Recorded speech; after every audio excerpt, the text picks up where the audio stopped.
All right, before we get into today's episode, just want to give a shout out to all the Patreon subscribers. If you want to support this show, check out patreon.com/bigtruth. There's all kinds of different levels of patronage there, and they all have their own exclusive benefits. We do things like early access to episodes, giveaways, exclusive stuff, exclusive discounts, and whatnot. More content coming just for the Patreon subscribers and all of that, so check it out.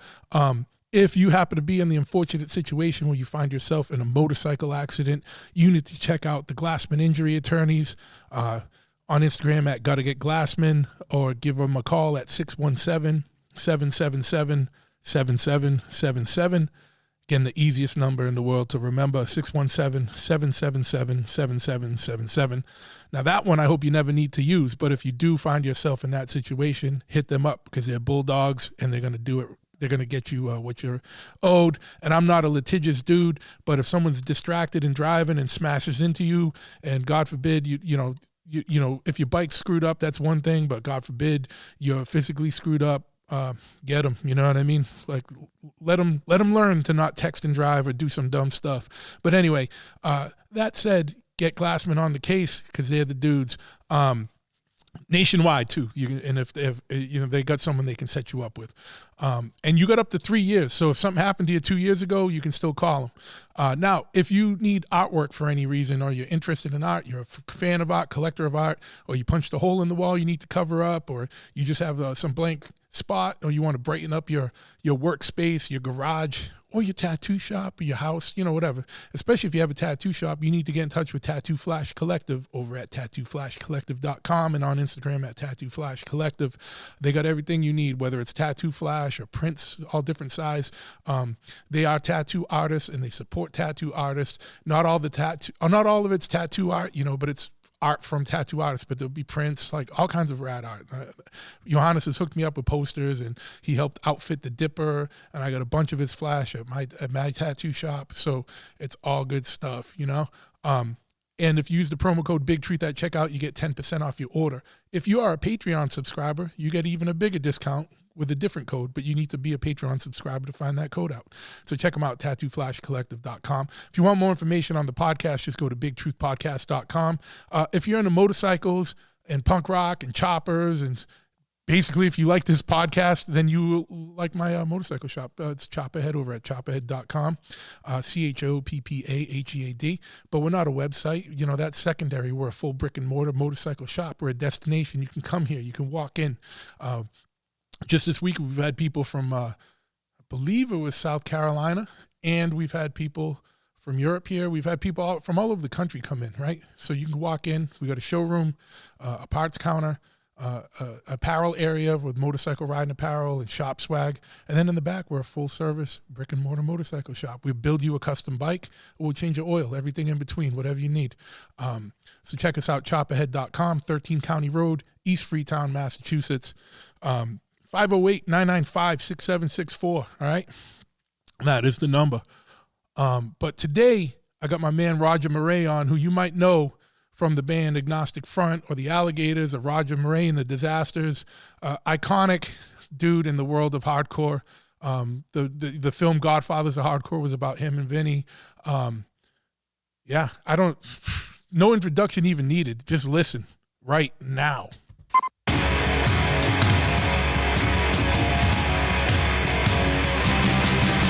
Big Truth Podcast.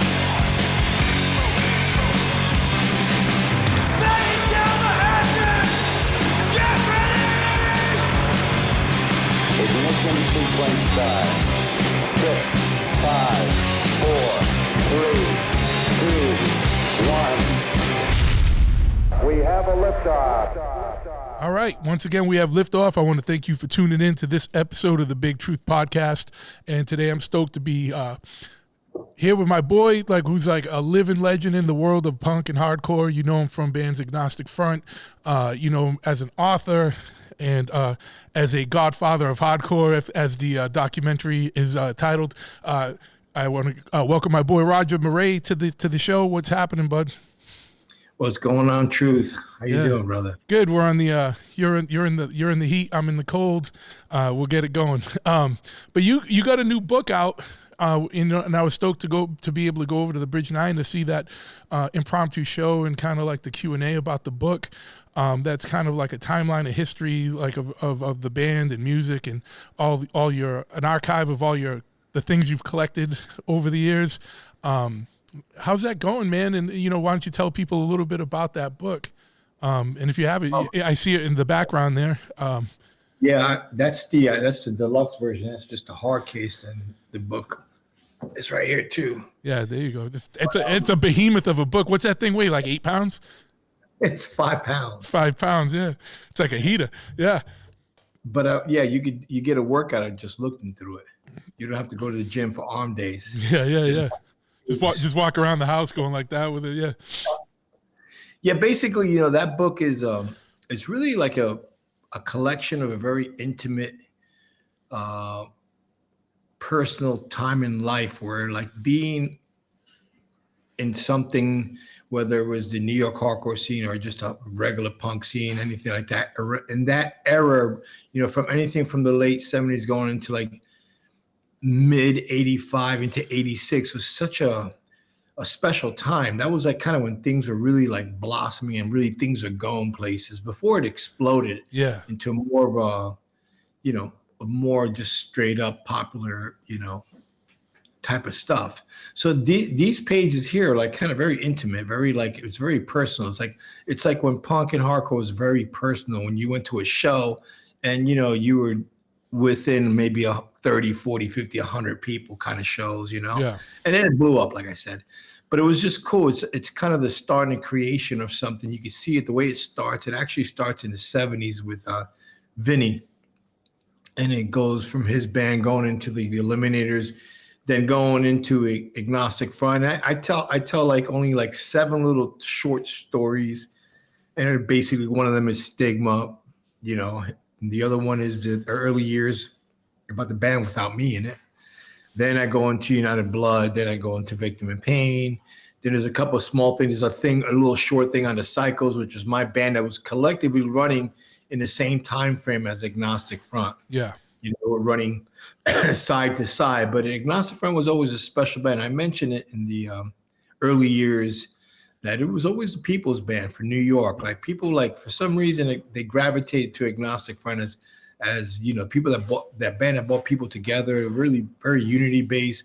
It was like our, the people's band. And the next thing you know, I'm in the people's band, and I'm doing United Blood, I'm doing Victim in Pain, and I'm touring the world. But beyond that, it became like the people's band just in hardcore in general. You know what I mean? Like, cause up here in Mass, AF, especially like when you would, when I was just introduced to punk and hardcore and stuff, and then, AF always, I don't know, it was like, I don't know if it was a combination of the music and the lyrics, but also just the attitude around it, or like the people in it, like just brought people together. Because like you and Vinny are the mainstays. Like I know you weren't the original singer, but you were in, early on and on all the records.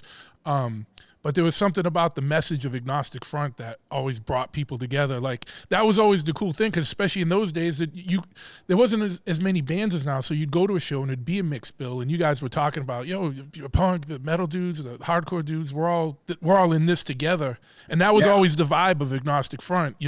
Even though like we won't get too deep, like Maximum Rock and Roll and stuff like that would like to say other things about you guys back then. It was never like that. You guys were always the people bringing people together. And that was what it was all about ever since I remember the band, seeing them, watching them play. Yeah. It always felt like us versus them, like us, the collective, us in the room of that show versus society outside of that wall, that safe space of that. That's pretty much really exactly what it was. And it was, the band, what was special about the band, it wasn't musicianship. I'll tell you right from the get-go. I mean, we weren't like even before I joined the band, they weren't the best musicians. There were far better musicianal bands out there, right? Like the Abuse, and that was a really good musician band. If you listen to that 7 Abuse 7 inches, phenomenal. I mean, you had Kraut, you had Reagan Youth, you had Urban Waste. There was a lot of great bands in New York City, and the Bad Brains, at the time. But it was, for some reason, it was just about like, it was a band that you could easily approach and you could felt connected to, and you felt like these dudes are real. You felt like they were genuine, and people want to be a part of something real and genuine. Yeah. And especially they're seeing you at every show, and they're like, you're interacting with everybody, and it really became like, this is the band that's waving that flag from New York. At the start, like, we're for New York. We still are for New York. Yeah. We don't claim to be the best, and I never have, never will. We do want to bring it for New York. Like in this actual book, as you're going through the time, there's a really special part in the book where there's a diary. I kept the diary of our very first tour in America. Yeah. And all of a sudden, in the center of the book, you get to read that diary. You get to go on tour with us. You get to see some pictures. You get to see some flyers. Yeah. And I was putting this book together in a chronological order. And then I was starting to think, like, wow, like there were bands that toured, that did a tour. Like, for example, Cause for Alarm went to California and back. Yeah. Crowd went California and back. And they would go to Midwest and back. And we were like the first band to really jump in the van and go for it. Yeah. We went for it. And those were in the days where it wasn't like touring now. Like, like you don't have cell phones and GPS and, like a whole infrastructure and like clubs around the country ready to book punk and hardcore shows. You guys had to really, seek it out. We stuck it out because, if you read the diary, if you start reading the book and you start reading the diary, which is a cool part about the book, because all of a sudden it's a visual part. All of a sudden now you're reading stuff. And you see, like, we start the tour day 1 or day 2. We're already 9 shows canceled. Yeah, yeah. And we're still going. Yeah, yeah. We're still going. We're still going. We're still, like, this whole tour was about 2.5 months, I think. We only did like 15 shows. Yeah, yeah. We spent so much time. If you read it, it's kind of funny because I went back reading it. I was kind of entertained. Spent so much time fishing. Yeah. We did so much crazy stuff, bro. We did, like, we just. What else we're gonna do? We're making the dates that we were committed to making. Yeah. We always been like that, but we'd show up to places. It'd be like, sometimes it was like a lot. Like, where is this? Is there really a club here? Was this a setup or what is it? Yeah. But we did it because we wanted the experience. We jumped. That van that we were in wasn't even a registered van. It was a van that I bought off of someone on the streets. Yeah, back then, I don't know nothing about registers, and I just bought the van and we went on tour. And I remember we got pulled over at one point in Florida. Yeah, and we had Freddie with us, and this was the time when America. You know that dude from America's Most Wanted. His son, he got kidnapped. Oh yeah. They were looking for him everywhere, right? And they finally found unfortunately, they found his head or something like that. A little kid, Yeah. So it was a really weird time, and they thought we were kidnapping Freddie because here's a bunch of crazy-looking guys who had this van with graffiti on it and with his big horns in the front, right? And Freddie, and you hear I write about in the book. And Freddie's like, "No, that's my brother." Like, "No, kid, you could tell us the truth." Yeah. How old was he at the time? He was like, he was like 7 or 8, maybe. That's 7, crazy. I think. Well, as an older brother, what was it like bringing your, like not just your little brother, but your like 7-year-old brother out like across the country to like on tour? Well, I didn't bring him across the country. He met with us for the Florida dates. Oh, okay, So I had him like for the 5 Florida dates. I couldn't do that. It was April. He was in school. Okay. But I used to bring him up to New York for like the summer. Yeah. To be honest with you, I always felt, and he'll probably tell you the same thing. My household wasn't the safest household to grow up in. It was kind of an abusive situation, and he felt alive. He felt great being with me. He loved it, from day one. And then not only that, I was really living amongst crazy people. I was living near a guy that fed his girlfriend to the homeless, and then you had all kinds of crazy people in abandoned buildings, and still. I felt like my brother was safer with me in those conditions. How wild is that? That's wild, yeah. And Really think about just, and expanding on that, like New York at that time where there was just all these abandoned buildings and you could just build out a squat and live there. You know what I mean? Now those places are like $7,000 a month, right? Like it's bananas. Like what different times. Listen to what I just told you before. I bought the van off of some dude in the streets. Yeah. And we went on tour. And then remember that time when they pulled us over, they never bother asking us for registration. We had none of that shit. Yeah. We had nothing to present. Yeah. We're like, okay, well, you can take it back. I bought it for $250 from some dude. Yeah. I don't know where he got it from. Yeah. I didn't care. Yeah, there was there was no pedigree. There was no you like you said, you didn't have a title or nothing, or even a registration. Back then, the license too, it was just there was no photos. You know, they just started introducing photos to license. So it was just a piece of paper, and it said your height, your eye color, your date of birth, and your skin. Yeah, that's it. Wild. Yeah, and anybody that was my height, had blue eyes, and my cocaine, whatever, my coloring, could do the license for me and give it to me. In fact, that's how Vinny Stigma has his license. He's never really had a license. He had somebody do it back then. And then he just started renewing it. Yeah. And then finally it came to pictures, and he took his picture, and that's just on it. And then back then we had crazy. It was crazy. We had I had multiple different. Sure. In fact, when I got married here, my wife, one of the first things my wife said when we got married is you got to get rid of your other license. I was carrying multiple licenses. Yeah. But because back then you get pulled over, you don't want to give them a license from the same area. No. So give them a license. Oh, here's my Florida license. So they never send you the ticket. They don't. New York doesn't bother with you. Yeah. But now it's all connected. Don't do that. No. That's how wild things were still, Yeah, that's what I mean. There was so much more. For lack of a better word, there was so much more freedom back then. Because in anonymity, you could just glide under the radar, and do shit. And we used to send Freddie to the park. I mean, from the park to the bodega to pick up quarts. Back then they didn't have 40s; they had quarts. Yeah. Quarts of Old English and stuff like that. Yeah. Freddie now, he's 6, 7 years old, going across the street, picking up 5 or 6 quarts, bringing it back in the park. Yeah, no ID. They don't give a shit. Yeah. This shit, they let us do anything we want. Yeah. But little did we know, honestly, we were kind of gentrifying the damn place. Yeah. Yeah. Yeah. Kind of. We kind of we were cleaning up there. I was cleaning up those buildings. Those buildings a lot of them used to be what they called warehouse apartments. Especially during the time when my daughter was coming, I couldn't be in an abandoned building with no heat or no hot water, nothing. So I went into a warehouse apartment. What that was a building, and it was just when the gentrification was just about to pop off. So they wanted to sell the buildings with less people in the apartments so they could hike the rents. Boom, So this giant building, a 30-something family building, with only 8 families in it. Yeah. And everybody else is living in there with people on the streets, drug dealers, whatever. So I went in there with my dogs. I pulled some drug dealer out that was a junkie, whatever, threw my 5 dogs in there and claimed that. You know what I mean? Yeah, That's how it was. Yeah. It was you go in there, you claim your shit. Yeah, this is mine. And then you hold it down. You get out of here. Yeah. I needed hot water. I needed heat. Yeah. I'm about to have a kid. Yeah. I can't even imagine, how nowadays, because I got into things a little bit later.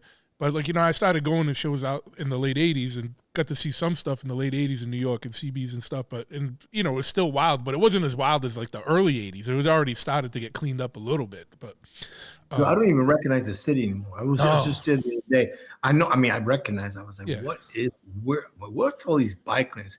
What happened? And in a relatively short amount of time. Yeah. If you look at pictures of the Lower East Side Avenue, look up any pictures from Avenue A, B, or C.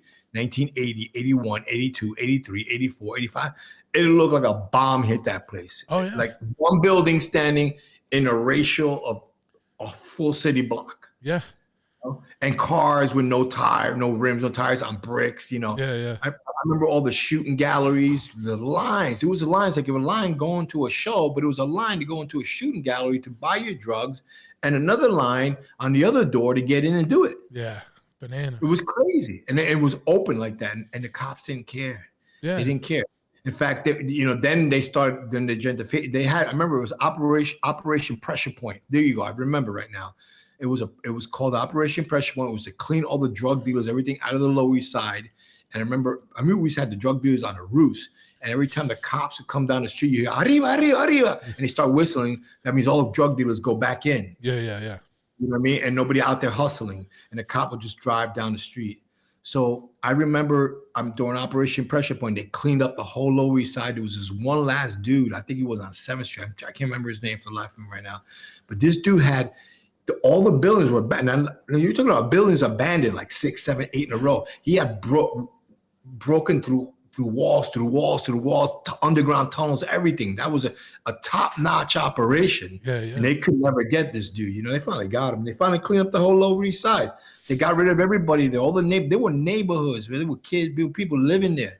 They just threw them all. They can't get rid of the projects. They can never do that. No. But they got rid of everybody and everything else. New York City's, there's no neighborhoods there anymore. It's everybody. Everything's expanded on the outskirts. And I often wonder what they do with all these people. Yeah. You know, where do they put all these people? Yeah. You know, these are families. Yeah. No, it's crazy, right? And then now it's like so many people getting in, trying to get housing. It's like, where'd all these people come from? It's the exact opposite. Like, you know what I mean? And it's like, I don't know, man. Like, I love New York. Like, and I, you know, I love Boston, but I wouldn't move to either of those places right now. Like, you know what I mean? Like, you got to have like $1 million in the bank just to get your first, last, and you know, a deposit. You know, it's the thing that always pissed me off is I always felt there was some kind of a secret society. Because how come I didn't know about this? Yeah. All of a sudden, this place is gentrified, and it's always a bunch of like upscale, richy little white dudes, you know, have this cafe over here, this vegan place over here, this, you know, I'm like, well, when did I never got the notice? Why can't I get in on it? You know, I've been here my whole life. You were holding it down. You were cleaning it up before them. Police, right? Yeah. No. And next thing you know, they got everything. They got these cafes, they got everything, and they're thriving. And I'm still hustling, trying to find the next building to get into. There was I remember one time this guy, Zach, you might know him. He was a big builder, bike builder, early bike builder from New York City. His name was Zach. I don't know if you ever saw my chopper I built a long time ago. Yeah, I did see that. He used to make custom jewelry for bikes. Okay. On the push rod tubes, he made these skulls in brass. Sick. Yeah. He used to make custom kick pedals and stuff like that. I regret not pulling it off my bike because it was beautiful. Yeah. And then this guy got popped. You know, he had a spot that we were doing shows there for a minute between B and C. I can't remember the name of it, but he got popped. And I remember when he was selling his it was like a 2-floor, like small, like place with a garage inside. He was selling it for like 35, 40,000. Crazy. And I'm like, yeah, that seemed like a lot back then, you know. Yeah. I would have if there was anybody that and I went and looked at that building. That's like a $5, $6, $7 million building. Yeah. It's the same thing. You know what I mean? A Mass Ave in Boston. Prison, oh, what's that? Look him up. He might still be locked up. Yeah. Look him up. I will. As a bike, you know.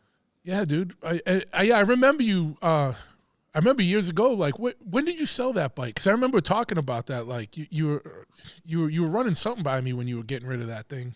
Yeah, it was a long time ago. I can't even remember. I had an opportunity to get it back. Oh, that's what it was. That's what I ran by you, and I sold it to a friend of mine's cousin, and then he wanted to sell it back, but I knew I didn't want. I had to get it back here to Arizona. Yeah, and I was experiencing a lot of I was having my heart condition, experiencing a lot of vertigo, yeah, and weird stuff. So then, you know, I remember talking to my wife about it, and then it was like, you know, I might, you know, it wasn't the smartest idea. Anything weird get me vertigo, and I probably would have killed myself. Especially on some like canyon roads out there. Yeah, forget it. So my club brother Lenny bought it. I don't know if you know Lenny.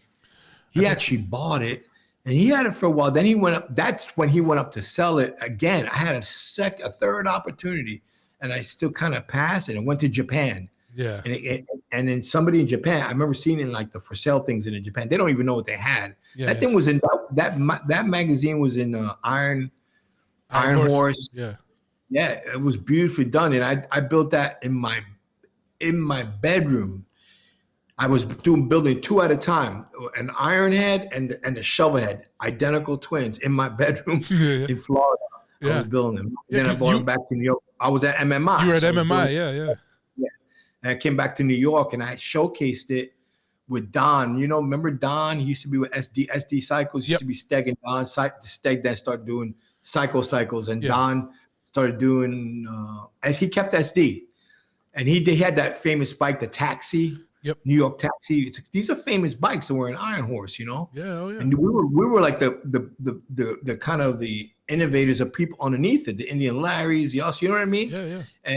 And we did a show at the Jacob Javits Center, and my bike was in it. It was badass. Yeah. It was really nice. I got a bike out there that's an old Cycles bike that Steg and Larry built in '95. I talked to Paul Cox. He told me about it and stuff. It's So I'm going before that now. Yeah, I know. I know you're going '80s. Yeah, like early '90s, late '80s. I actually the other day I found my old Cycles shirt the other day too. Yeah, it's cool. But I'm going like, you know, this is when they were partners, and Steg and Don were partners still, and and they just broke off. They had the place in the English Don, right? Is that what the English Don? English Don, yeah. They had that place in Queens in the alleyway. They were, you know, then things happen, you know. Steg moved. I started working with Don, English Don, in the 30s somewhere in Manhattan, and then Steg moved back into the city, and he was on Avenue C, and Jimmy G was working it too, and I started working with Steg there. Yeah.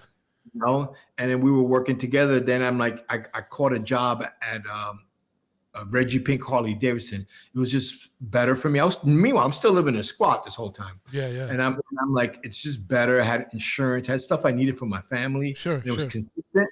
So then I started working. I kind of even like, I wasn't even doing the band or nothing. I was just doing that. And then from that, I came back to the band. You know what I mean? Yeah. But then Steg ended up opening Cycles out on Avenue C.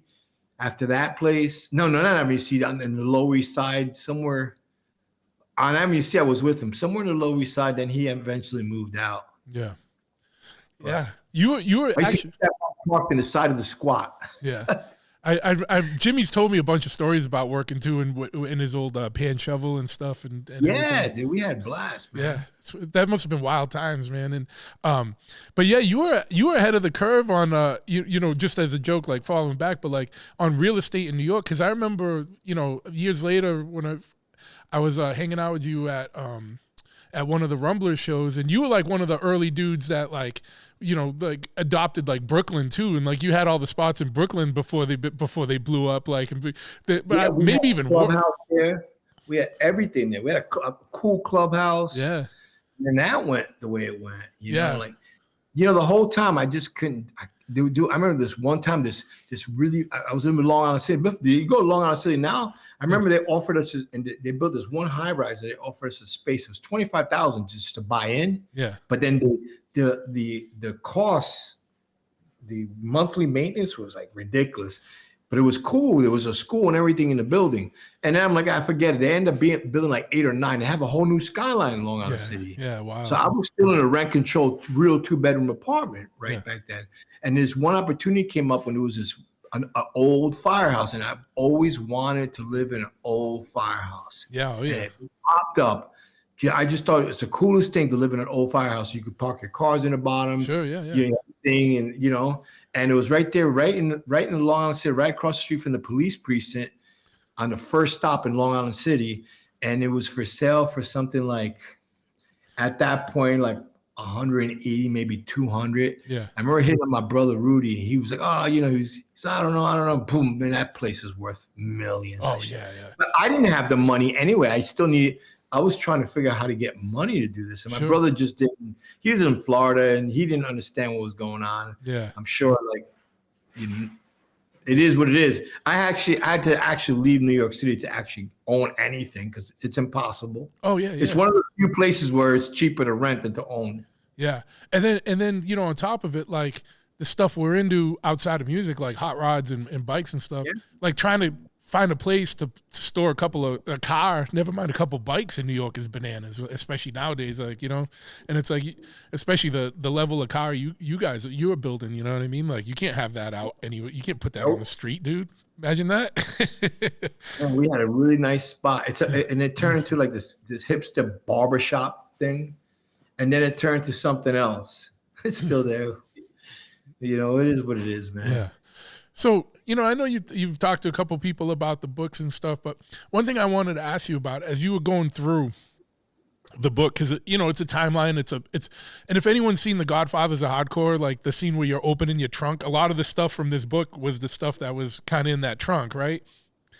Yeah, you know, it's funny. I was talking to my sister today, and because nobody got a book because I didn't have any books, Yeah. I never got to give my family any, and I would like to, but it was just everything's on demand, kind of pressing. Hopefully the actual second edition that's coming out soon is actually, it's the first edition is always, I feel like, the best to get, but the second edition is going to be packed a little bit You're gonna have more and packed. more stuff. Yeah. I missed 3 major things I got to get in the second edition. Yeah. So it's cool. So I was talking to her about it. I was like, I said, in the movie, when I open up that trunk and all the stuff in it, people always come to me like, you gotta, what's in the trunk? You should do something. What's in the trunk? So I said, I decided to do a book of what was in the trunk, and that's what you got. Yeah. But so 2 things, that I think people would be interested in hearing is like, one, like the amount of moving around you did, and I know you had a big fire at one point and lost a lot of records and stuff and a lot of possessions. Like, how did you manage to preserve all this stuff, and what kind of like, I mean, I'm not saying it's like an anchor, but I can't imagine like having that's like a treasure chest. But like when you're in New York and you're bouncing around and you're doing shit, like how did you manage to like save all that stuff? You know what I mean? And did you have like what caused you to do it too? Like, cause when you're a kid, you're just throwing shit around or whatever, but like did you know like someday this is going to be important? Like what? No, I just like going through this stuff. I love all that. I mean, nobody makes flyers like that anymore. Nobody does. I mean, vinyl, how fucking cool is vinyl? Little records with color. Like, people lost interest in all that. Like when I would buy a record and I liked it, I would buy 3, because if you play it enough, it's gonna wear. Yeah. Or if people off the house, it's gonna fall, it's gonna crack, it's gonna break. How many parties you had and people are drunk, they fall over the thing. Yeah. So and that was just a common thing. And being back then, it didn't mean nothing when you buy a record that's $2 or $3 that today are like 15, 2, 3, 5 grand. And you can't do that anymore. No. But it was just, I was in a magical place and time in history and a cool time to be, that I was able to, and besides the fact that I only be able to get the stuff from these cool record stores locally, just going on tour, people handing me stuff. Hey, check out my band, check out my band. It wasn't no CDs or digital. It was like, it's a 7-inch, 7 seconds here, like all these bands that I became friends with all over, they were giving me all this cool, which was cool, Yeah. And having a lot of that stuff was, I had stuff in different places. Like Kabula had a bunch of stuff for me. Vinny had a bunch of stuff for me. My mom had stuff for me. Like, wherever I could put stuff. And in fact, a lot of this stuff came to me from them being tired of holding on to the shit. They're like, you're going to get this shit? I'm oh, I forgot about that. And all of a sudden, holy shit, I didn't know I had this in here. I had my acetate of United Blood in there. I had my stamper. I didn't even know I had this. Oh my God, there's the insert. Yeah. You're like, I forgot where I put stuff. Yeah. And then it just amazing. It's just like everything. At one point, they're like, hey, I'm tired of holding this shit. You're going to get this shit or what? And then I got a lot of it back. A lot of stuff I lost. Like I think about stuff like I wonder whatever happened to that. I wonder whatever happened to that, Yeah. But I mean, I felt like, especially like up to that the end of 85, 86 was an explosive year for music. We all know that. Think about all the great albums that came out in 86. Oh yeah. All the big thrash metal bands. I mean, Cause for Alarm was an 86 release. Yeah. Well, I think the Cro-Mags Age of Quarrel was 87, I think. But the Crumbsuckers may have been 86. I think 87 was Leeway too. I think Cro-Mags was 86. Yeah. Okay. Yeah. I thought so too. Yeah. I'm a little confused. Yeah. But Slayer. Just think of all the bands. Like 86 was like the blowout of the combination of the genres of metal and punk and hardcore coming together. That was an explosive year. That from that point on, everything exploded. Yeah. Shows went from like 200-300 to 700, 800. To people coming, Yeah. And then this book kind of ends like right before that huge explosion. You know what I mean? And it was like I tell you, it was a lot more intimate. It was like a special time to be there, because at that point, then everything got so big, and it's like my regular, like I would go to a show and I had my group of friends, all of a sudden there's like, who are all these people? Eventually, like you become friends here and there, but there's too many, you know what I mean? Oh yeah. So it's kind of and there's also the same thing with a lot of this stuff, like a lot of the people that were involved in making stuff, not only just music, like the fanzines, the flyers, Yeah. the artists, regular artists and the musicians. It was just a very like personal time. And then there was no record companies doing things. It became like, and Combat Core, Profile, they became different. It just went different. Then it became digital. And then I think a lot of personalization of stuff kind of faded away. So this is a very intimate time when everything was super personal. Yeah, because even like you guys would like screen some of your own stuff, or you guys were putting the records together to sell that night at the show. Like it was different. It wasn't like, oh, here the label just gave me a box of 50 CDs to sell tonight. Like you guys were having to make your own shit. Our record came out like Cost Alarm, and you could buy our stuff at a place called Blue Grape or something. It comes with a thing. You go order stuff. Like, who the hell does that? Yeah. I remember screening stuff. I remember people complaining about it, watched it, and it all disappeared. Yeah. You got one good use out of it. You paid $5. You should be good. You wore it for. You should have never washed it. Yeah. We watching punk rock shirts for. Yeah. Should be seasoning those things. Yeah. It's funny because you look at some of the pictures, and they're in the book too. You can see like Frenchie selling his shirts and the records. And Victim Pain was $5. Yeah. And the shirts are $5. And I remember at one point that was the Rat Cage gatefold. Victim in Pain, right? It was by then it was probably the second edition. I think it was second. No, maybe it was still first. Yeah, I think it was still first. I remember there's one time we got to Florida and we started heading across going into Texas. It was so hot that every record warped. But we still sold them. Yeah. $5. What do you want? It's $5. It's kind of more like a memory at that point. Yeah. You ever get anyone giving you one of those warped ones back? Nah, you snooze, you lose. Yeah. So when you were going through stuff, like what were some of the things that hit you the hardest that either you didn't know you had or brought back like a big memory or something? Like what were some of the big finds for you, or the going through all that stuff, or like the kind of the big ticket things? There was a lot, but one of the last recent thing that actually came to me, and it came to me like, I started this book 4 years ago, by the way. Yeah. Started during the pandemic. It was something to do. Sure. It was fun just to get through things. At the same time, I was doing that little thing with my records on Vinyl Assault, that IG account, and doing stuff like that. And there's something that came to me like fairly, like not that long ago, maybe a year ago or something, was the actual stamper, one side of the stamper. Like just, hey, I got this. You want it? Like, how did you, I know I'm not going to mention names. Yeah. Send it to me. It was somebody, person, someone, that I, family should have had it, Yeah. But, and I remember it was only the one side, because the second side, they had to destroy that master, that stamper, because there was a problem. And when they did the second version of United Blood, if you notice, this United Blood has just two different versions, two different matrix. One is because the stampers, after a certain amount of pressing, the one side, the B side went bad, and I had to make another stamper. Okay. So I still have the original one side stamper. I never, and then I have two tapes of it. Now I have two, whatever. Anyway, I only show one reel, but it's really 3 reels and stuff like that. Yeah. And that was like something cool that came back to me, because I thought that was long gone. There was a lot of things like that came back to me, that, like, for example, finding like the acetate, or finding the reel of Victim in Pain. That was a like, whoa. And that came back to me from Don Fury after all these years. Yeah. I would ask him, he goes, I don't think I have it. And he found it. Hey, I just got what I found. Boom, like stuff like that. Yeah. Wild. It's so wild. And it's amazing. There's a couple of things that I wish I had. Did the reel hold up, or did it degrade at all, or could you still? The tapes I had as soon as I got them. In fact, if you just recently, about a year ago, we released Victim in Pain Legacy, and before that, United Blood Legacy, which is a lot of the like really done all by Don Fury, mastered by Don Fury, mixed by Don Fury. The way Don Fury visioned it sounds great.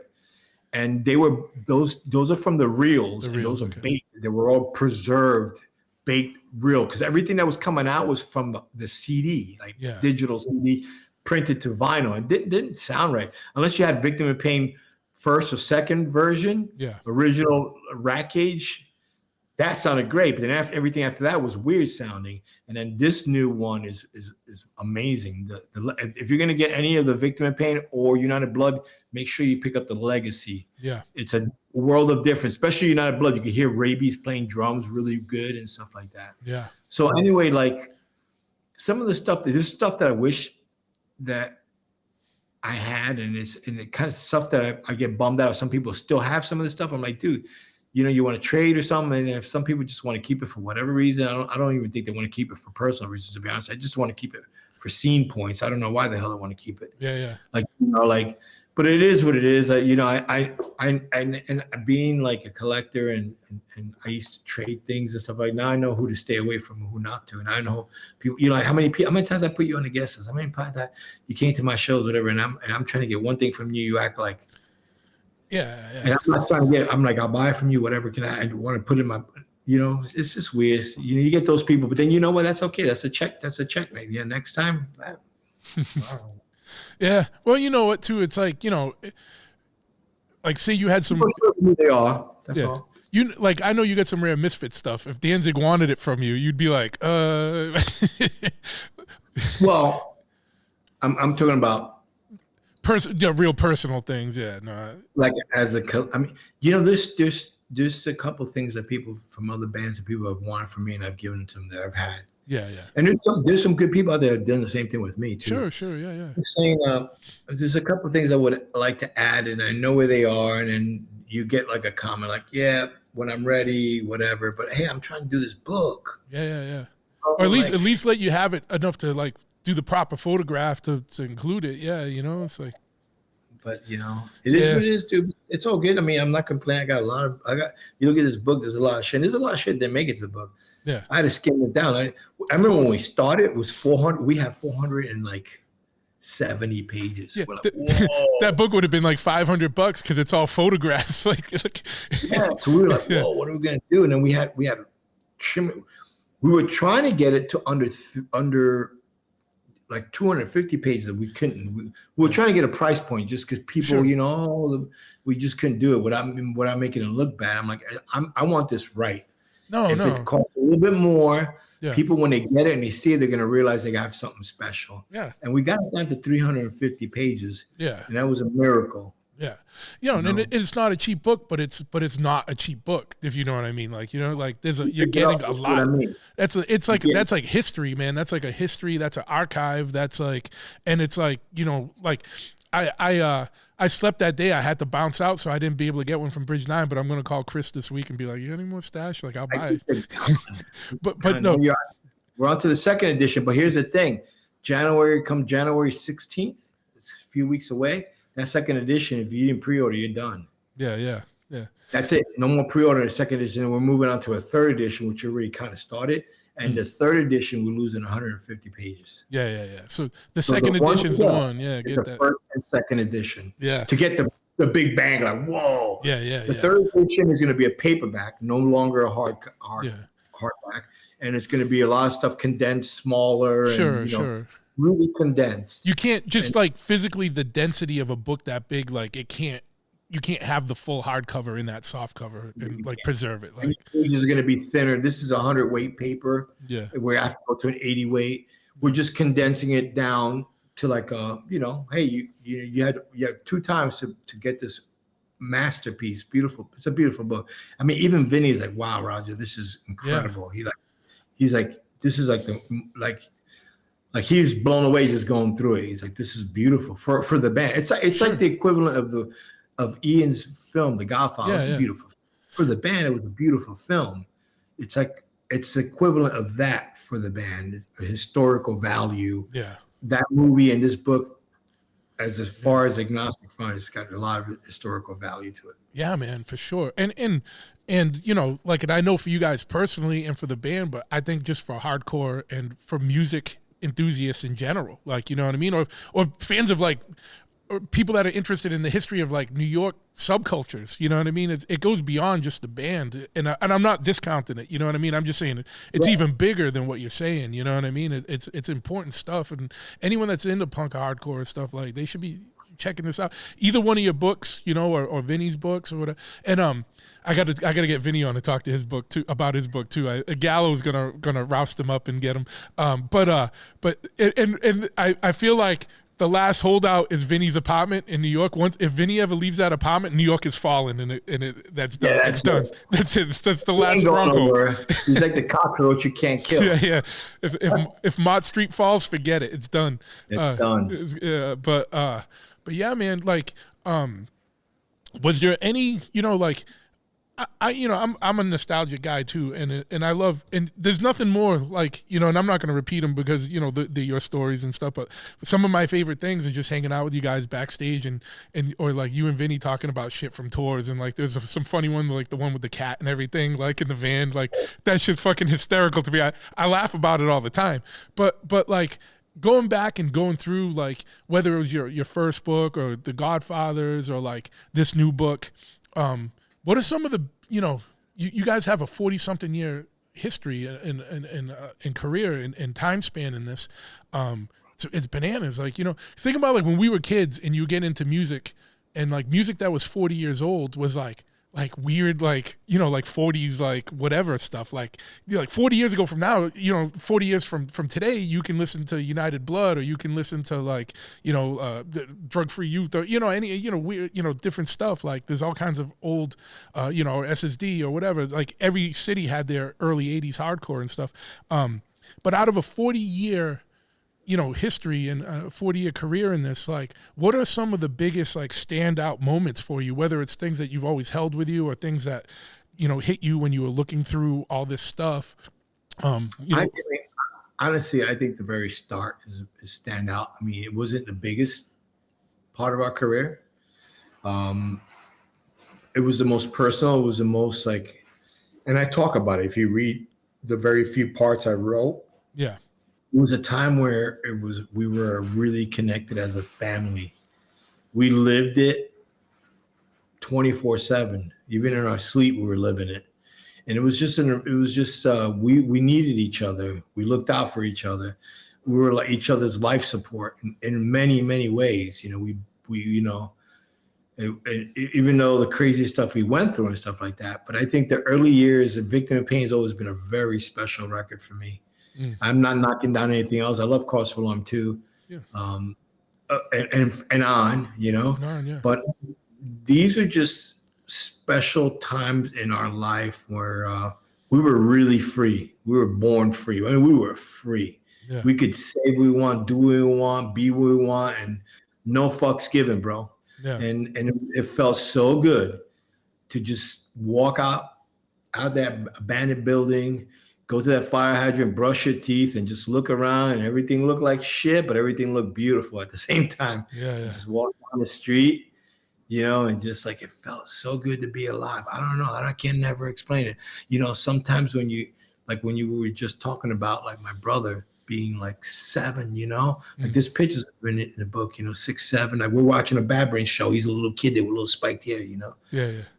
And I think about it. I'm like, man, because I'm, you know, now that I've moved to Arizona, it's a different life, you know, and I'm raising children differently.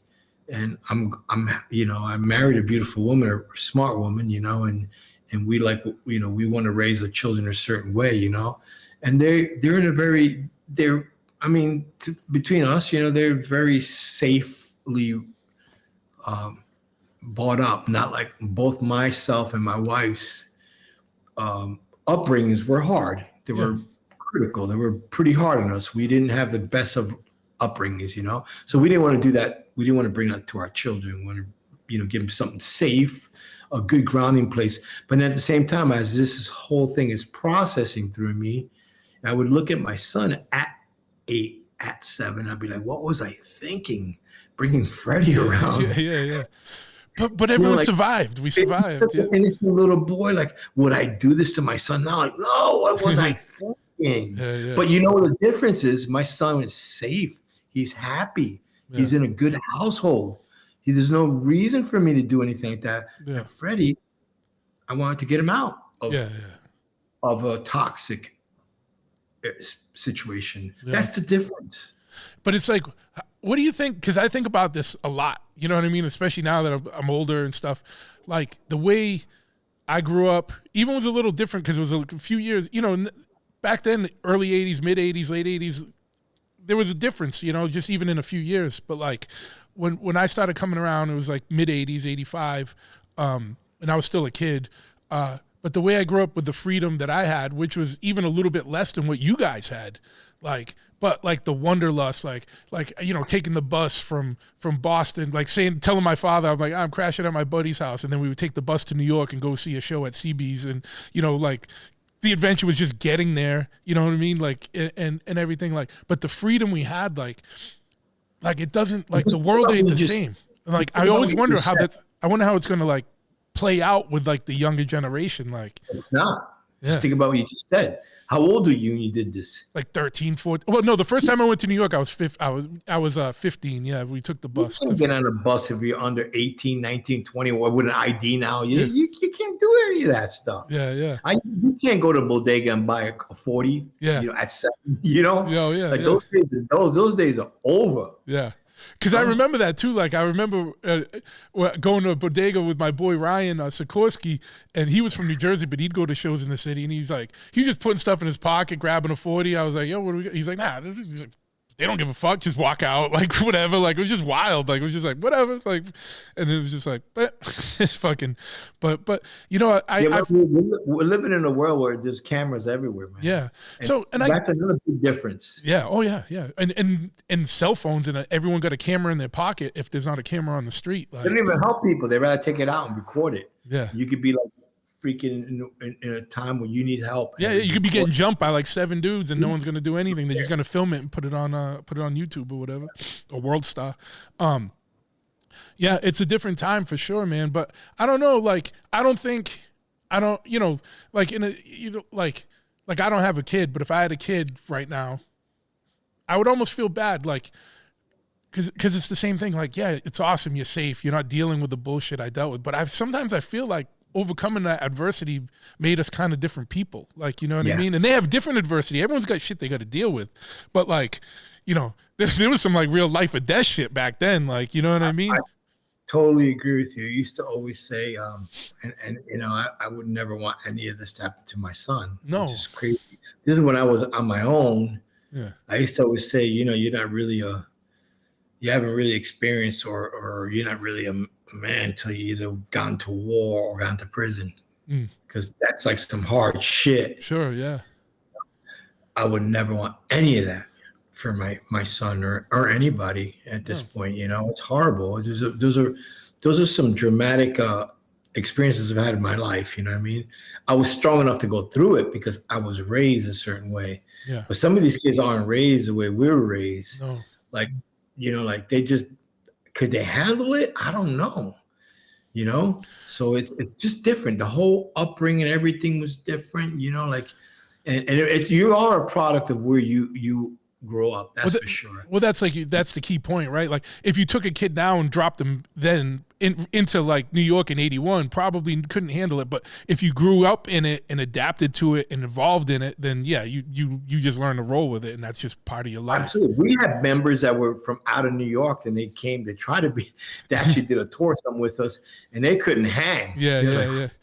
And we're out of here. Fuck this. Yeah, it's too wild. wild. Go back to like Louisiana. Where the hell we came from? Whatever. Yeah. Like, what is going on? I remember one guy, Johnny Sanchez, great guy, man. He was trying to. This is right after I took over that warehouse apartment with my dogs and stuff. He was with me, and he was trying to catch a squirrel to eat it. He's not. He's from Louisiana. Yeah. Right. So they catch squirrels. They eat squirrels. I'm like, dude, this is a different squirrel. You don't want to eat this squirrel. Yeah. This ain't that healthy squirrel in the woods of Louisiana. Yeah. This is a nasty squirrel. Yeah, it's basically a bigger tailed rat at that point, right? Yeah. But at the same time, I had some nasty ass pigeon in my life, sure. You know, but I wouldn't that was an out of necessity, out of means of like, I need to eat. And that's what it was. I've eaten nasty catfish from the Passaic River. If you know what the Passaic River is, you ate it. I'm surprised I'm not glowing green right now. Yeah. That was a necessity of life, but this kid didn't need to get that squirrel. Whatever, man. It's funny. Like we talk about stuff and you remember like crazy as shit, you know. Yeah. Yeah. That's and think about it, you got like how many decades of memories to jostle around that I'm sure there's still like shit's gonna come your way that you've totally forgot about, you know? You know what's really cool about both these books that I've written, especially my first one was very good for me because it was very therapeutic for me. Yeah, you could tell Like, it was cathartic, you know what I mean, for you? there was a lot of things I was blocking or holding back, and as I'm going through it, everything started releasing, and it was good to let go. But at the same time, the minute it was going to come out, and I knew it was going to be out there, it was a different story too. I was like, these are my secrets. Now the world knows all my secrets. Yeah. It was weird, Yeah. but I'm kind of good at let it go, and I really did that book for my family, for my children, for their grandchildren. It's something that I just wanted them to understand the struggles their father or grandfather, whatever went through, you know, and to be where they are. Same thing with this book. It's very therapeutic to go through it. And even though there's a lot of it's photos and stuff, but as I'm writing stuff and I'm doing that stuff, you know, and remembering, it's very therapeutic. At the same time, it's very like so much comes to mind. You know, like you start thinking about a lot of things and like, wow. And a lot of it good times. Don't get me wrong. There's a lot of, especially with times, there's a lot more good times than bad times. My autobiography is a little different story. Sure. You know, but at this point, I'm with the gang. You know, I'm with my original Lower East Side crew. You know, so we were like ruling shit. You know, this is ours. You know? So there's a lot of fun in this at these times and creativity. Sure. Yeah. Know? And when you talk about things like things that were bad times, with time become good times when you look at it, when you make it through it, right? Like, especially if it's some shit that you went through with friends and it was like, oh man, we were in these sketchy situations. You know, that shit was rough. That shit sucked. But then now with time passing, you can look back at it with a little bit of fondness. You know what I mean? Like, yeah, we made it through and we persevered and made us stronger. We used to have this thing, because I spoke Spanish, I was Latin, you know, being the Lower East Side. I was like one of the key guys, very few guys that spoke Spanish. We used to have this thing, we would ride trains. And even we used it the last time. Actually, we were in Colombia, in Bogota, and the guerrillas took over the airport, and we're on our airplane, getting ready to go to the United States of America. And they come in, the whole military comes in, they're pulling people off the plane, and they're looking for like certain passports. I give them my passport, it's a Cuban passport, and they're like, oh, and then we had this thing, me and Vinny, like when I start talking, he had keywords to say in Spanish. Yeah. And he'll be like, you know, he knew. So then when they went up to him to ask him, he knew exactly what to say. They never even got his passport. We actually made it to get out of Colombia. And then it was crazy. There was like a little like civil type of thing going on there, because that's when the guerrillas are fighting the military. Yeah. And we got out of that, but only because I was Cuban. I was on the lucky Cuban times, you know. Yeah. But we would do that in the trains, in the subways. We'd be riding shit, and the whole trick is, a lot of people don't know this. It's funny. We start laughing, think about it. It's like, you know, people, when you get like those crazy people to come up to you in the train, and it's a little frightening if you're not from New York.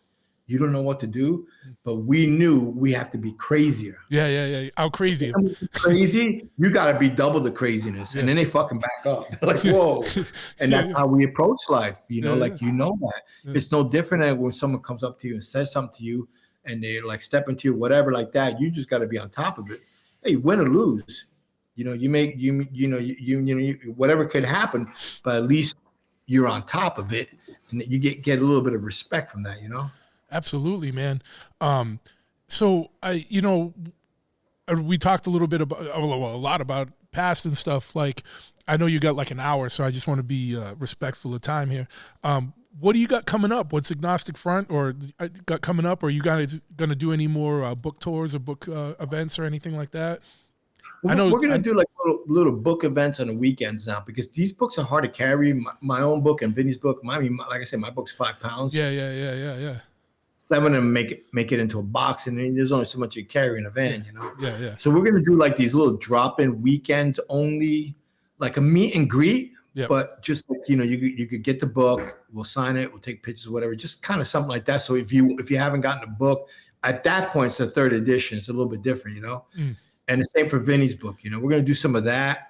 We're on tour with Murphy's Law and Violent Way. It's going to start off in all the way from New York all the way to West Coast and back. Unfortunately, he's not hitting like Boston or anything like that. But we just did a special Boston show for Boston anyway. Yeah, you did. Which is awesome, with SSD. Yeah, half AF, half SSD. It was awesome. Yeah. You were there. Yep. So that's the little things we're going to be doing now. What's really cool is we're also we started to record a record in 5 days. Okay. They're in the studio in 5 days. So we got a new record. What number is this? What number record is this? I want to say like 14. I was gonna say it's gotta be 13, 14, right? Something up there. And then I do the vocals here at the end of the month. So we're getting ready to do a new record, right? Yeah. So between the new record, Vinny finally has his book. Like I had my book, then Vinny has his book, and now we have the Agnostic front book. So we finally got a lot of things, a little bit of buzz going on again, and a lot of things going on. And yeah. just doing our thing, man. We're grateful to be alive, grateful to do what we do, what we love, to be living this life. Like there's no I don't see a immediate stop at any point right now, because we're just still enjoying life, enjoying playing shows, making new friends, seeing old friends like you. Yeah. We're still having a good time. So that's life. Yeah. Enjoy it. And it's like, been part of your life so long, man. It's got to be hard to, even those times where there's been little like hiatuses and stuff, like at a certain point, it must be hard, like, just to settle and not do, you not tour and see your friends around the world. You can see when you guys play, you guys are still having fucking fun. Like, and there's no reason, like, you would have quit when, whenever, or when the doctor probably didn't want you doing this when you had your heart stuff. But I was there that day, your first show back, and you were like, bro, this is going to be, I'm fucking nervous about this. But you went out and you fucking killed it. Yeah. You know what I mean? Like that, like, you can say you guys genuinely, this is part of your life. Like, you know what I mean? And like an integral part of all your lives. And you can see it when you guys play. Like, even when there was times where you probably didn't want to do it anymore, something still kept you going, Yeah. At the same time, like I'm glad I have a lot of this stuff to go back and relive. That's the beauty of keeping a lot of your stuff. And a lot of people, they get rid of stuff. And I'm like, I'm glad I kept this stuff. I could relive, even if it's just going through pages now, I could relive. Yeah. Just enjoy, I got some good stuff coming. So yeah, I'm very grateful. How fun was it, after all these years, still touring, doing some tours with Murphy's Law and Jimmy and stuff? Oh, yeah. Wow. We're still not done. We did the whole East Coast, right? I know you're doing the second leg, yeah. Now we're doing this. Yeah. It's fun. Jimmy's a brother, like, you see in the book, he walked the same path we did. We were there at the same exact time and place in life. And we still are doing the same exact things, Yeah. So it's cool. It's cool to be out there together with someone you grew up with. We were teenagers, dude. Yeah. We were teenagers. Teenagers, and now we're grown men. And I'm 60. He's a little younger than me. I think he's 2 years or 1 year younger than me. Yeah, but it's still doing it. But he still behaves like yeah. I grew up a little bit. Yeah. Well, I think when you have kids, it forces you to like grow up a little bit, or force you to look at things a little different. But Jimmy's the eternal, like he's like the Peter Pan of hardcore. You know what I mean? He's still there.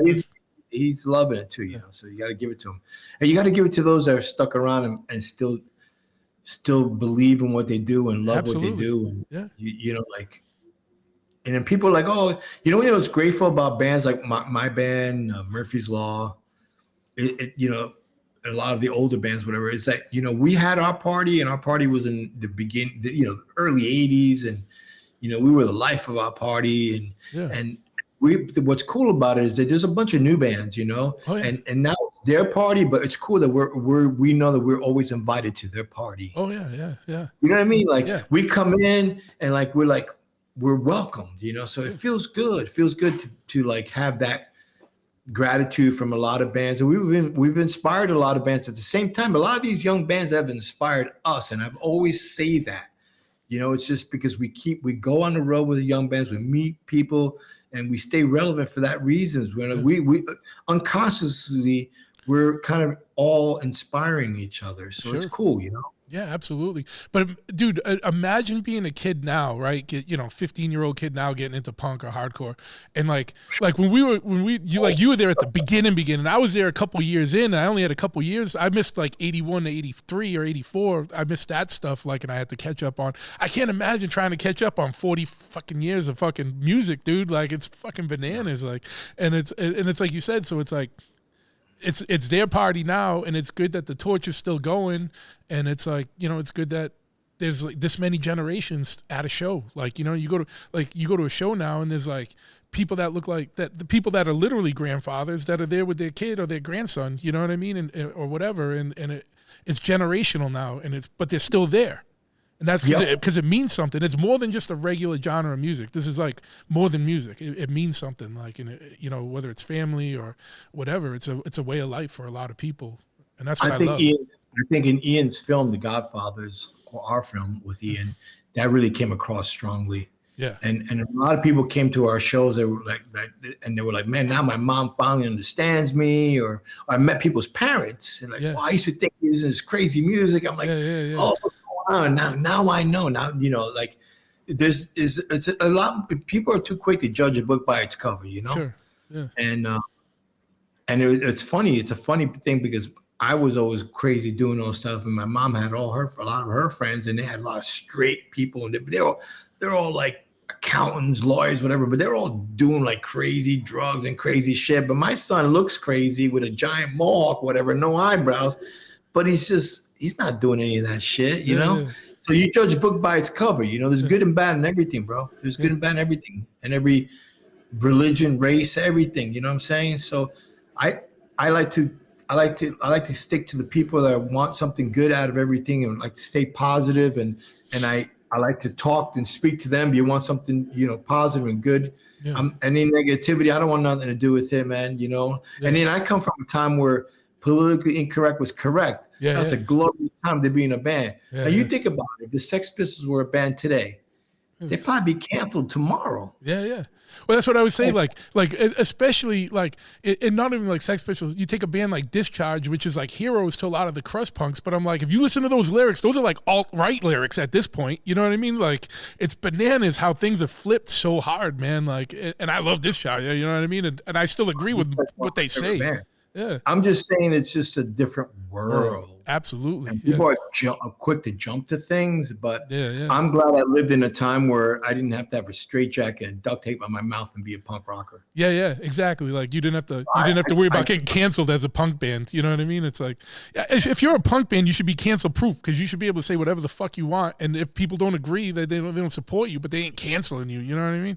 Freedom of speech. Yeah. And, and individuality was always important. Yeah. Freedom of speech. And we've stuck to the same beliefs we've always had from day one. Yeah. Like we're very aware that the government's, we're not a fan of the government. No. The government creates all this shit. Yeah. But we love the country, love being here. I wouldn't want to live anywhere else. Yeah. But the government's fucked up. And that's it for my politics. Exactly. So, It's like, again, it's like us versus them, like the collective us versus, the outside world. That's how I've always looked at it. So, really quick, anything going to do anything with alligators or the disasters or anything? I just recorded a record with the alligators. If we recorded it in the summer, it's pretty sick. I love it. It. And we did a sick Devo cover too. Nice. It's cool, and I'm getting ready to release it. It's just everything's been on top of everything. Sure, yeah. Especially with these anniversary releases that we've just had to get done because it was a 40-year. It was a big year for us. And then I had my book. Yeah. And then I had so much to do, but we recorded the record. It's all done. It's all masters, all ready to go. So it's going to go soon. I got to figure out what I'm going to do with it. Yeah. It's another sick little 7-inch. It should be more like a 10-inch, but we're going to get into a 7-inch. Yeah. I'm excited about that. The disasters, we had a bunch of songs that we still haven't written. I was talking to Reese the other day. Reese is playing with the Street Dogs now. Yep. And he also plays with the Alligators on guitar. Yep. And we got a record. It was just that finding time to do stuff is tough nowadays. I'm because I'm pretty busy. Yeah. So sure. Finding the time, I get it. But we have a lot of content for the disaster. Someday I hope we get to put it down. Yeah, it was good stuff, man. It was good stuff. So The Alligators is one of those bands that we call shit out on the Alligators. Yeah, yeah. You heard that second album? We're calling everything that we're experiencing right now. Yeah. We talked about it. Same thing with the last Agnostic Front record. Yep. Get Loud. Yeah. Go listen to those lyrics. Yeah. Go listen to Alligators lyrics. We're calling shit out the way it should be called out, the way it used to be called, the way things were. 100%. And we're still doing it. Yeah. You know, so it's a sick band. Yeah. All right. Well, where can people find more information? Where is there a link where they can pre-order the book? You got a couple weeks. You got a couple weeks to get on that before the 3rd. A couple weeks. You got till January 16th to get the second edition of With Time. Here it is, the book. It's second edition is going to be packed with some critical stuff I left accidentally because we're trying to make pages less. I'm like, oh man, how do we forget that? You know? Where can they pre-order that? RevHQ.com. He's got the pre-orders going right now. Okay. January 16th. That's it. Everything goes into fulfilling the orders. I suggest get that second edition, or if you could find a first edition, if you could, because once we get into the 3rd edition, the book's going to be slimlined down a lot. So go to RevHQ.com and pick it up as soon as you can. I strongly advise you, if you love the Godfather's film on Agnostic Front, you're going to love With Time on Agnostic Front. Yeah. And if you haven't seen The Godfathers, go check it out. It's streaming everywhere. Yeah, Godfathers, Ian McFarlane did a phenomenal job with The Godfathers. It's a masterpiece. You know what's really funny is, like, I tell people, like, one of the few things, like, everybody asks, what's your top 5 records? And I always put Victim of Pain in it. And it feels weird. Yeah. Like, I put my own band in there, but God damn it, every time I put that record on, I am fucking impressed. And it has nothing to do with even me in it. Yeah. You know, like I could exclude myself from it. I'm like, this is a good record. Yeah. You know, and The Godfathers is a great film. Yep. And I could exclude myself from it. Yeah.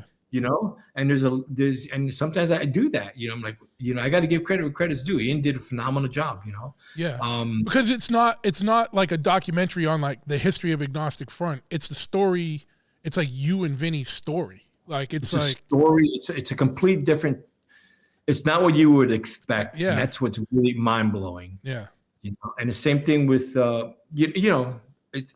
I like that. I've always been a little bit out of the norm. That's what punk was to me, being different.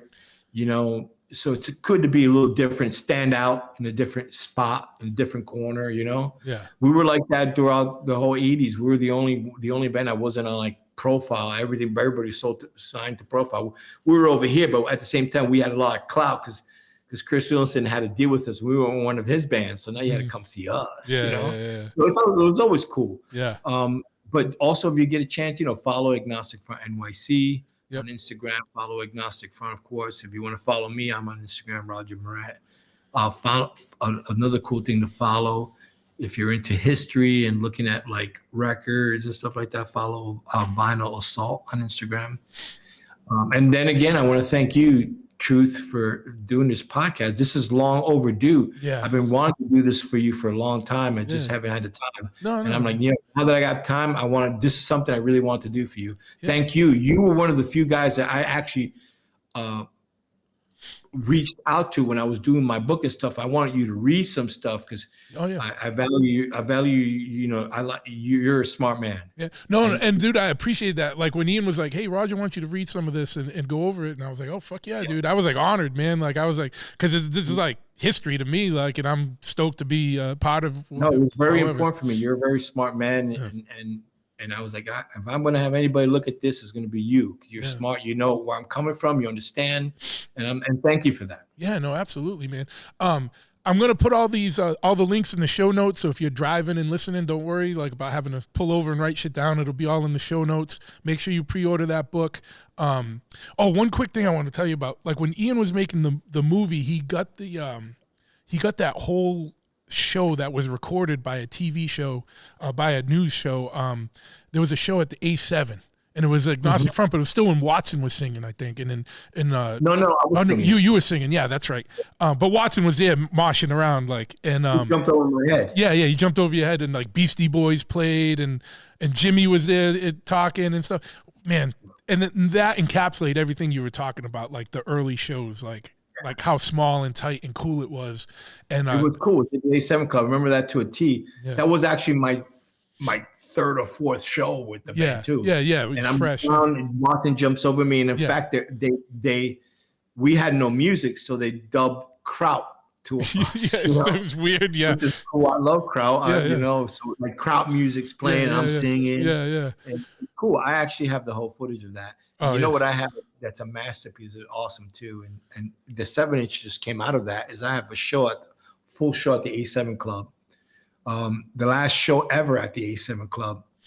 I actually played in 3 bands. I played in the Psychos. I played in the Rat Poison Band, which was pre-Warzone, and Agnostic Front. And I have our full set video. And us awesome. outside hanging out, all kinds of stuff. You've seen some of it in The Godfathers. And Harley just used some of it in his film, some of the outside stuff. Yeah. In Wired for Chaos and stuff, his film. It's a good film. Yeah. And but I have the full set, and it's 22 minutes a set. But what was really cool about it is Todd Youth is playing bass, but you can hear we're playing already. United Blood just came out in October, and this show's in December. We're already playing Victim in Pain, Your Mistake. You know, we're playing these songs already. So we were already moving on. Doing stuff. It was like early performance of those songs. Probably some of the first time some of those songs were ever played out. I have a whole video of that, and someday maybe, I'll do something with it. I don't know what I'm going to do with it, but it's really cool. It's at the A7 Club. That's awesome, man. All right, and the best quote ever was never trust a hardcore kid that didn't listen to punk, right? It's always stuck with me. I want to thank you for coming on, man. I know you got to run. Just being cognizant of time here. I'm going to shut this off, but I'm not hanging up. Hold on one second.